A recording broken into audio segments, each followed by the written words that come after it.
Continuamos con esta segunda parte. Estábamos hablando del centro de este tema que se llama un encuentro providencial. Y aquí vamos a ver en esta parte de este pasaje otras personas que entran dentro de ese encuentro providencial. Aquel día, cuando los padres del niño Jesús le trajeron al templo para cumplir todo lo que mandaba la ley, el Espíritu Santo había movido a Simeón a ir al templo y se dirigió a ellos. Y a partir del versículo 27 al 30 dice, y movido por el Espíritu Santo, vino al templo. Y cuando los padres del niño Jesús lo trajeron al templo para hacer por él conforme al rito de la ley, Simeón le tomó en sus brazos y bendijo a Dios, diciendo, ahora, Señor, despides a tu siervo en paz, conforme a tu palabra, porque han visto mis ojos tu salvación. Bueno, a él se le había confiado que no moriría antes de ver la consolación de Israel. Y ahora aquí lo llama tu salvación que me has enviado. Has cumplido tu palabra, tu promesa, ¿verdad? Antes de despedirme en paz. Un gran anhelo que tenía Simeón y se le había dicho por el Espíritu Santo, que no partiría antes que viera al ungido del Señor. Bueno, aquí vamos a ir viendo lo maravilloso de este encuentro providencial. Esto, aparte de ser un encuentro, es una confesión de fe de parte de Simeón, que el niño que tiene en sus brazos era el Salvador. Estoy viendo tu salvación en este niño. La salvación encarnada y planificada. La salvación preparada y planificada por Dios.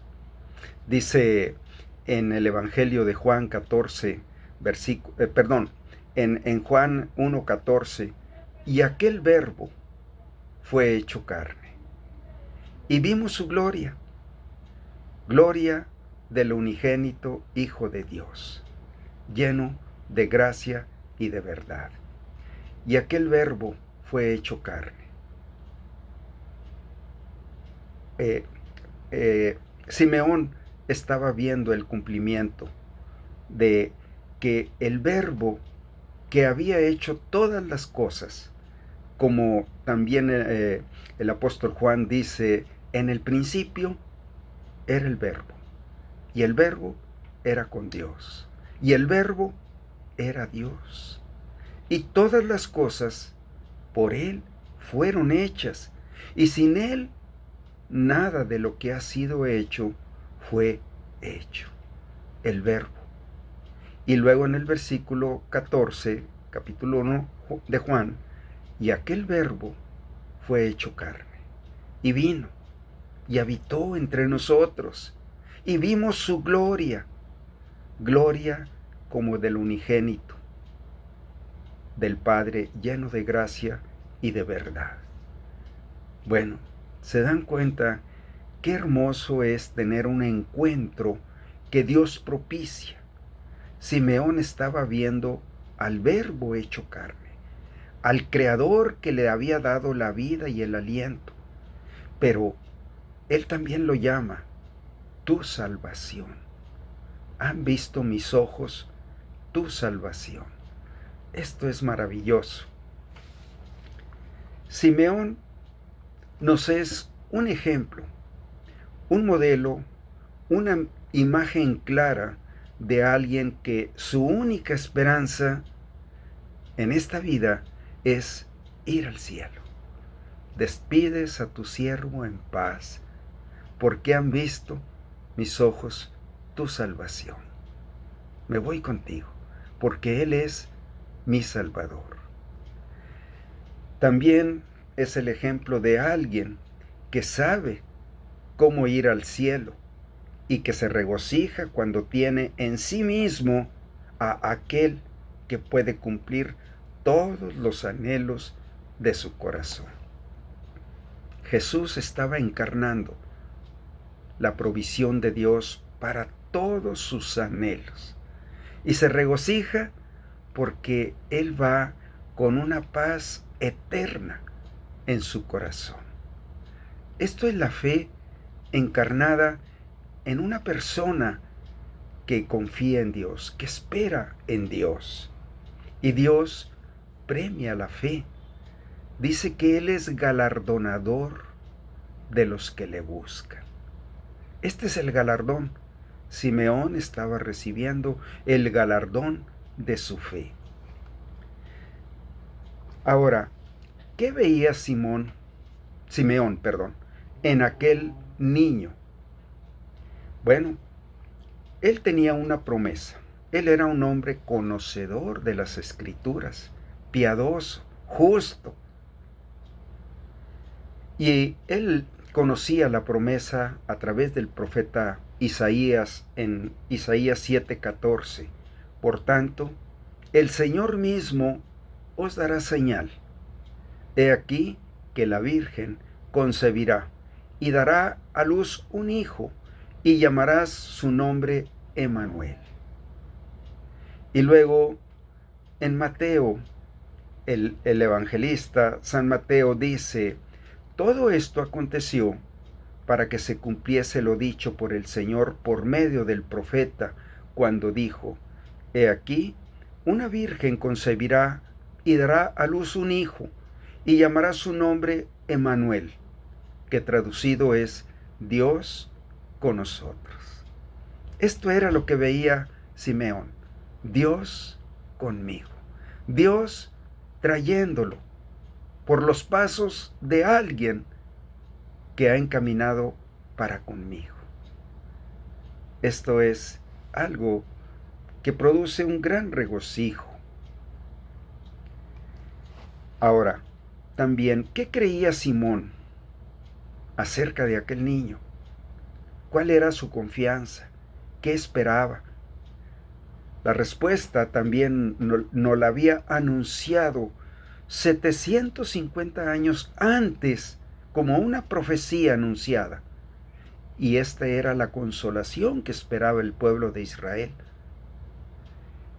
Y dice Isaías 9, versículos 6 y 7, porque un niño nos es nacido, hijo nos es dado, y el principado sobre su hombro, y se llamará su nombre admirable, consejero, Dios fuerte, Padre eterno, príncipe de paz.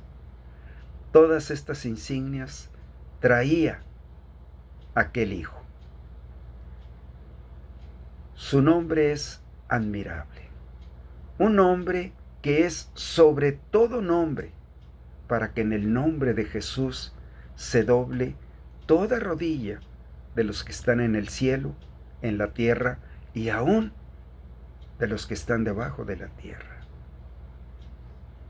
El principado sobre su hombro. Un príncipe es aquel que se le delega por herencia toda la autoridad del rey. Y Jesús era el príncipe de Dios en la tierra. Él venía con la autoridad del Padre para ejercer todo el dominio y autoridad del Padre, todo el poder, el principado sobre su hombro.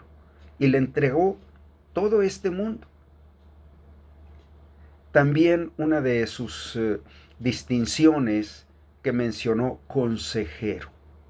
Su palabra, su doctrina, su guía, su verdad, su enseñanza, su ejemplo, su modelo, todo. Él fue un consejo vivo. Dios fuerte. Sí, Jesús es Dios fuerte, que ni el pecado, ni la muerte, ni el diablo pudieron vencer. Invencible, Dios fuerte, todopoderoso, Padre eterno. Es completamente propio cuando oramos y le decimos a Jesús, Padre eterno.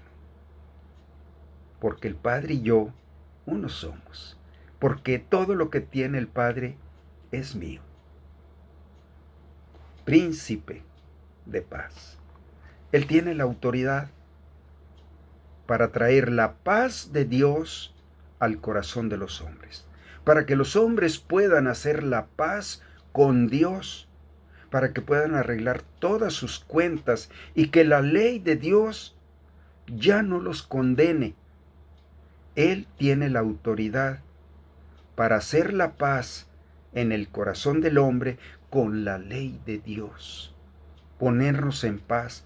Esto significa ser declarados justos, pero también Él puede traer su reino a nuestro corazón e implantar su paz, la paz de Dios que sobrepasa todo entendimiento. Sobre cualquier situación, Él puede imponer su paz, príncipe con autoridad para traer la paz y hacer la paz. Y sigue diciendo en este versículo de Isaías 9:7, lo dilatado de su imperio y paz no tendrán límite, sobre el trono de David y sobre su reino, disponiéndolo y confirmándolo en juicio y en justicia desde ahora y para siempre. El celo de Jehová de los ejércitos hará esto. Su reino es sobre justicia, sobre una justicia perfecta. Sobre Él mismo se levanta su reino y nosotros entramos a su reino por medio de Él. Ahora vamos a ver algo que Simeón en este encuentro toma ahora un papel muy relevante como profeta de Dios y pronuncia dos profecías, una hacia el mundo. Dice, porque han visto mis ojos tu salvación, y verá toda carne la salvación de Dios. Bueno, esta profecía tiene que ver contigo y conmigo. Es como, imaginemos que Simeón está tomando el niño en sus brazos y de pronto levanta la vista hacia el infinito y dice, y verá toda carne la salvación de Dios. Y esto ha llegado a nuestros días, a los límites de nuestras habitaciones, a nuestras generaciones. ¿Por qué? Porque esto es algo que Dios tenía preparado, la cual has preparado en presencia de todos los pueblos. Esa es una profecía. Cuando María y José llevaron a Jesús al templo a los 8 días de nacido para dedicarlo a Dios, se encontraron con aquel anciano que les dijo dos cosas acerca del niño, que traía sobre sus hombros la gran misión de redimir al mundo y de reconciliar consigo a los pecadores, pero también les anunció cuál sería su destino al poner sus pies en este mundo. Y a partir de, en Lucas 2:31 dice, la cual has preparado en presencia de todos los pueblos, luz para revelación a los gentiles y gloria de tu pueblo Israel. Los gentiles son aquellos que están fuera del reino de Dios, todos los que no pertenecen al pueblo de Dios. Los gentiles son todos los que no son pueblo de Dios. Pero ¿qué dice aquí? Que Él ha preparado esto para revelarles a todos aquellos que no están en el reino de Dios, que no pertenecen al pueblo de Dios. La has preparado en presencia de todos los pueblos. Por eso te decía que esta profecía tiene que ver contigo y conmigo. Sí. y verá toda carne la salvación de Dios. Y José y su madre estaban maravillados de todo lo que se decía del niño. Los padres de Jesús estaban maravillados de oír lo que se decía de su hijo. Y los bendijo Simeón y dijo a su madre María: He aquí, este está puesto para caída y para levantamiento de muchos en Israel, y para señal que será contradicha. De muchos. Él está puesto para que muchos caigan, pero también para que muchos se levanten. ¿Por qué? Porque su reino será fundado sobre juicio y sobre justicia. Y también Él está puesto para ser una señal que será contradicha. Aquí nosotros podemos preguntarnos, porque estas palabras simples y llanas nos pueden contestar la pregunta: ¿por qué hay tantas religiones en el mundo? Sencillamente porque no han aceptado la señal que Dios nos ha dado a través del Hijo, que Él estaba puesto para levantar a muchos, que Él estaba preparado para hacer la salvación de todos los pueblos. Entonces, la causa por lo que hay muchas religiones es porque cada quien ha establecido su propia señal, su propia guía, su propio camino para llegar a Dios. Pero Dios tiene una señal que ha enviado y que ha preparado para hacer una revelación a todos los que no pertenecen al pueblo de Dios. Y es una salvación que Dios ha preparado para todos. Y es una salvación que toda carne le verá. ¿Cómo? Por el levantamiento de muchos. Este niño, cuando dice Simeón, está puesto para caída y para levantamiento de muchos, él está diciendo que Dios le ha puesto para que muchos lleguen a la presencia de Dios. Pero también Él está para juicio, para que muchos no puedan llegar nunca a la presencia de Dios.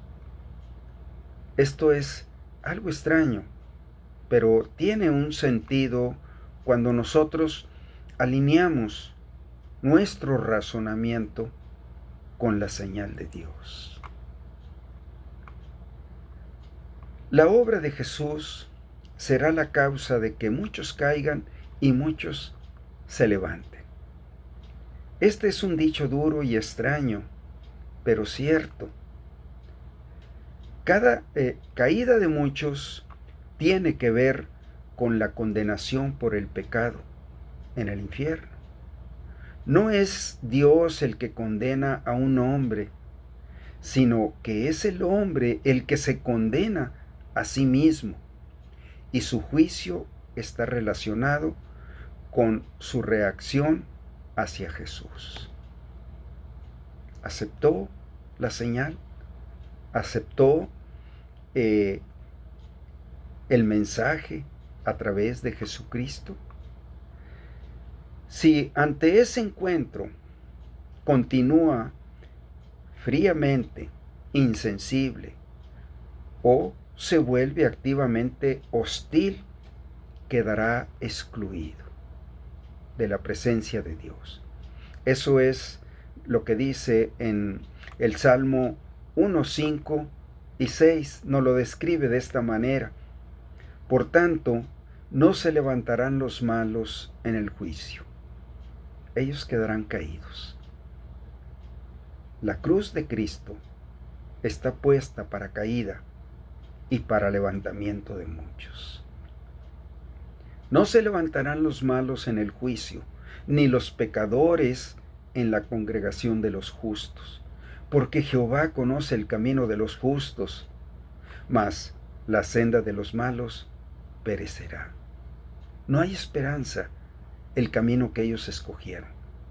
No creyeron cuando Jesús dijo: yo soy el camino, la verdad y la vida, y nadie viene al Padre si no es por mí. El camino de ellos los llevará a la destrucción final. Ellos no tendrán esperanza ni oportunidad a su favor de levantarse.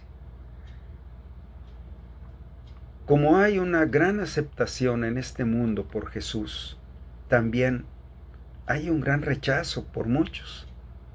Hay un gran rechazo, lo mismo que hay una gran aceptación. Por eso es justicia. También Jesús será la causa de que muchos se levanten.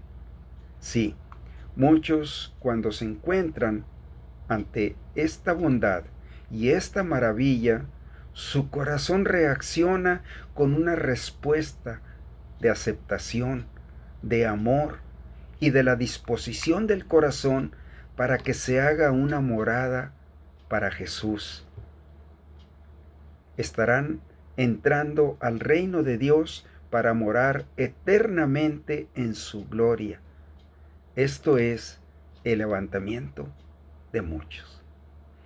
¿Sí se dan cuenta que realmente Jesús en la cruz representa un juicio? Un juicio porque Él estaba allí por causa de todos los pecadores, porque no hay diferencia. Por cuanto todos pecaron, están destituidos de la gloria de Dios. El juicio ya fue hecho. El juicio de quién estará en la gloria eterna y quién estará separado de ella eternamente.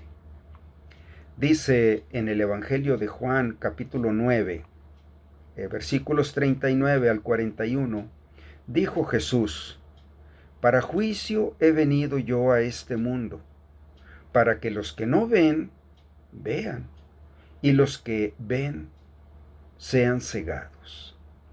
Entonces, algunos de los fariseos que estaban con él, al oír esto, le dijeron: ¿acaso dices que nosotros somos también ciegos? ¿Que nosotros no sabemos? Los fariseos eran los príncipes de la religión judaica, del judaísmo, los maestros de las escrituras. Así le dijo Jesús a Simeón: ¿eres tú maestro de Israel y no sabes estas cosas? Y ahora ellos están protestando. ¿Acaso dices que nosotros somos ciegos, que no conocemos las escrituras? Y entonces les dijo: si fuerais ciegos, no tendríais pecado, mas ahora porque decís vemos, vuestro pecado permanece. Están caídos. Y mucha gente que ha creído y ha buscado a Dios, pero sin conocer a Dios.